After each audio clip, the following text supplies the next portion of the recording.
Hello, Bio 16. Today we're going to talk about the respiratory system, which is chapter 24 in your book. So what's the point of the respiratory system? So really the respiratory system is going to be bringing oxygen into our body to support cardiovascular functions and to remove CO2 from our body, which is a product of cellular respiration. So basically you have cardiovascular, believe it or not, lymphatic, nervous system cooperation, and skeletal muscle cooperation. Lymphatic system is going to be bringing waste products from the interstitial fluids of our body. The nervous system controls your respiratory rate, and of course the skeletal muscles are using oxygen and producing CO2 that we remove from our body. So basically what the respiratory system is a large surface area through which gas exchange, oxygen and CO2 happens with circulating blood. It turns out that the surface area of our lungs is about the size of a football field if you were to lay it all flat in an adult person. So that's pretty impressive. The respiratory system is going to move air from the surface of the lungs back and forth to the bloodstream. And we'll be getting to that in a little bit. The respiratory system also has a protective surface. It helps keep us from dehydrating, breathing out basically water. That protective surface is also protected from temperature changes and from other environmental variations. Those environmental variations could be the presence of other gases in the environment. Our respiratory system also keeps us safe from microorganisms getting into your bloodstream. So in other words, things like viruses and bacteria. Respiratory system allows us to communicate through vocal production. Now, yeah, vocal production is usually speaking, but basically we also have singing, if you choose to sing, or other nonverbal communication if you were, let's say, a monkey or so forth. Who's to say that they don't have words though, right? Blood volume, blood pressure, and body fluid pH is definitely controlled by the respiratory system because it turns out that CO2 concentrations in the blood changes blood pH. As the pH of the blood becomes acidic, that is going to adjust blood volume, which thereby adjusts blood pressure.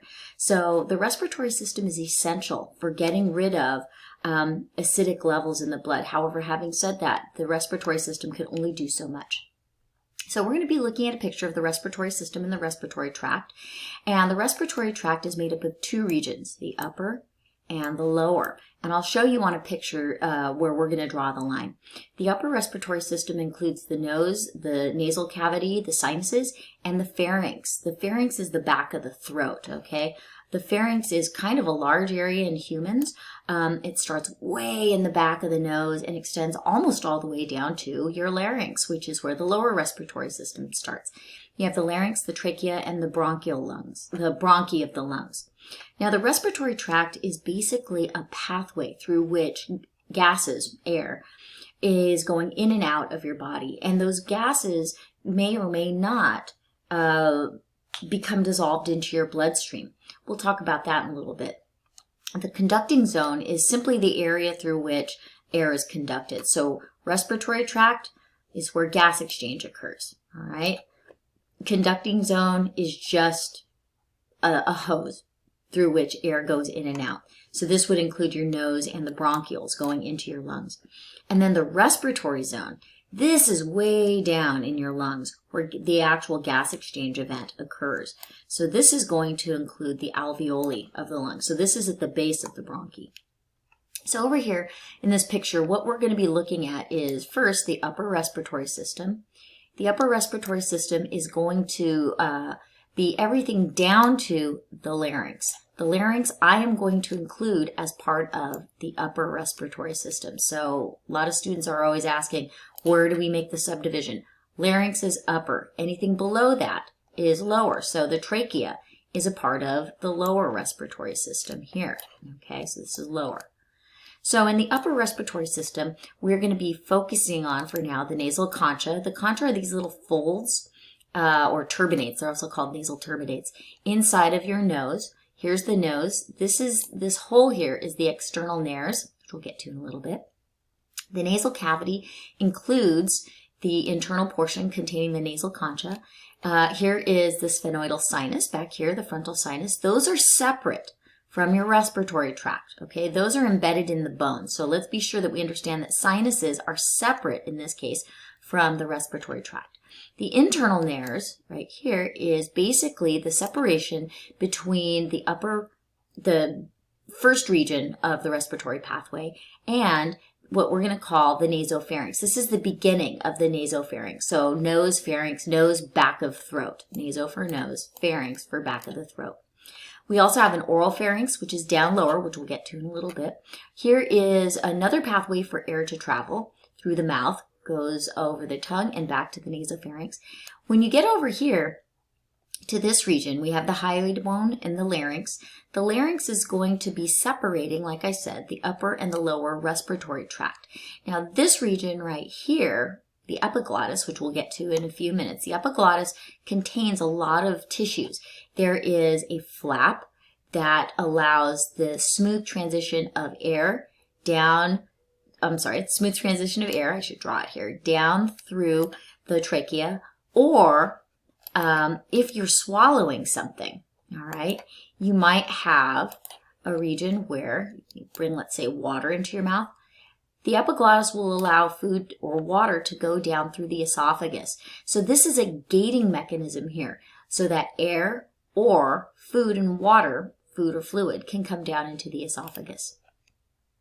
Now, in terms of the lower respiratory tract, the lower respiratory tract is going to start with the trachea, branches into the right and the left bronchi, and then the bronchioles are the small little branchways here that are going to terminate in alveoli. So I'm trying to pretend to draw a little alveoli down here. The alveoli are where gas exchange occurs, and the diaphragm, as you guys will recall from, several units ago, is a flat piece of muscle that when it contracts allows the lungs to ventilate. All right, so one of the things we're going to be looking at in our next slides are what are the functions of each respiratory area. The upper respiratory function simply is to allow air to come into the respiratory system. RS is respiratory system.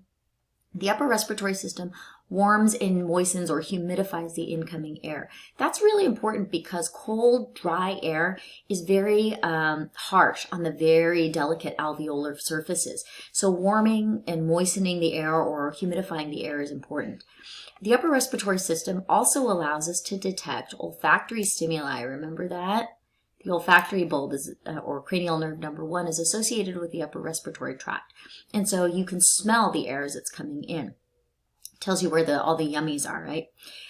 The upper respiratory tract also is a resonance chamber for speech sounds. And so if we come back here, you'll see that that's going to be happening over here around the larynx. We'll get to that in a little bit.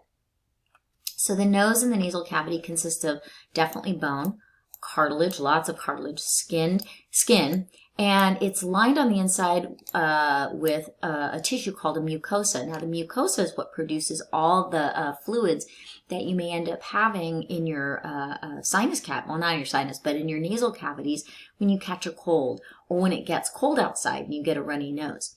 The external nares are the nostrils through which air travels into the nasal cavity.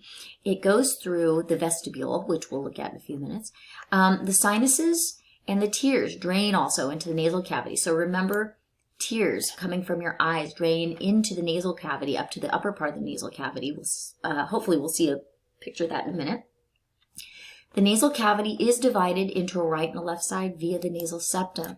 And so the nasal septum itself is a piece of cartilage, perpendicular plate of cartilage, part of the ethmoid and the vomer. Remember that, going back to the bones unit? And so that cartilage separates the right and the left respiratory pathways.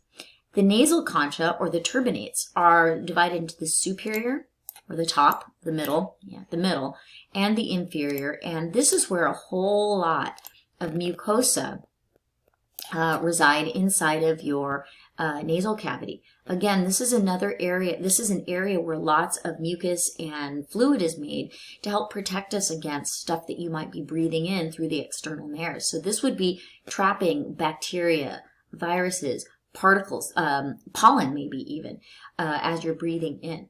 The internal nares is an area or set of holes on the back side of the nasal cavity. In other words, it's going to be posterior to the nasal concha. And this is what leads to the nasopharynx. So the nasopharynx is the very, very top of the back of your throat. That's one of the first areas that you'll feel getting a sore throat, way in the back of your throat, up high. The olfactory epithelium, you guys already have experience with that, is a part of the olfactory bulb which dangles down olfactory receptors through the cribriform plate. And so this is what we were just talking about. The nasal concha, here's the superior, middle, and inferior. And I like the way they draw this here. It looks nice and juicy, right? Air travels in through the external nares, through which there is usually hair to filter out any particles. The nasal vestibule is the initial region here associated with the nasal concha. They're called concha or turbinates, so I mean, they look like little bumps here, but when you do a section through the human skull, like this, a coronal section, they actually look like little coils, like that, okay? The air travels up through the nasal concha, and drainage of tears will be coming in through this region right here. You can't see that, but tears can come in here or closer to the nasopharynx. The nasal cavity, this is the back of the nasal cavity. The internal nares, like I mentioned, is basically the beginning of the nasopharynx. It's kind of a hole bridging the nasal concha and the nasopharynx. Here is the entrance to the auditory tube. Remember that from sensory. This is the eustachian or auditory tube. The pharyngeal tonsils and the lingual tonsils are, and palatine tonsils, I should include that one as well. These are all part of our immune system. These regions are very, very active in young children. They help defend against incoming pathogens, which makes sense. I mean, these are holes, regions where stuff is coming into your body. And so these are definitely immunological defenses. As adults, these pharyngeal tonsils or adenoids become very small, but in some children, these adenoids remain large. So sometimes doctors will go in and remove those. Back here's the soft palate, which is associated with the hard palate, which is a piece of bone. And then finally, we get down here to the oropharynx, where air can come in through your mouth. And then we have the epiglottis that's going to be gating either the trachea, where air flows down into the lungs, or the esophagus, where water or food would be traveling down to the digestive system. So basically right here is our branch from the upper to the lower respiratory system. If you look at the nose itself, here's the dorsum of the nose. There are large pieces of nasal cartilage up on top of the nose, basically the bridge of the nose. We have major altar cartilage on the side, and then minor pieces of cartilage. These are all intended to hold the nares open so that there's smooth airflow into the respiratory system through the nose. This is just a picture showing you what the bones look like. This is taken from Gray's Anatomy. So you can look at basically where the inflow through the, here's the ethmoid, here's the middle concha, here's the superior concha. This is a little bit of a hard picture to look at, but you may spend some time studying this picture in association with the last picture we just had, identifying, or an artist rendition of what the concha and the upper respiratory tract looks like. So the pharynx itself conducts the nose through, conducts among the nose, the throat, and the mouth, conducts air. It comes from it starts at the internal nares, it goes down to the trachea and the esophagus, again lined with mucosa, so lots of mucus can be made in the pharynx to help protect you against incoming pathogens. And basically, what does it do? It's a passageway for food and air. It's also a resonating chamber for speech. And I would still add that it's a point of contact and filtering for compounds and pathogens coming in from the external environments. There are three regions: the nasopharynx coming in from the internal nares. The eustachian tube, like I mentioned, occur at this point. The adenoids or the pharyngeal tonsils are here posteriorly. We have the oropharynx, which is basically just below the nasopharynx. That's the junction between the soft palate and the hyoid bone. We have the palatine tonsils, lingual tonsils there. And then we have the laryngeal pharynx. That's the back of the throat by the larynx and the esophagus. We will pick up here on the next lecture, or the next part of the lecture.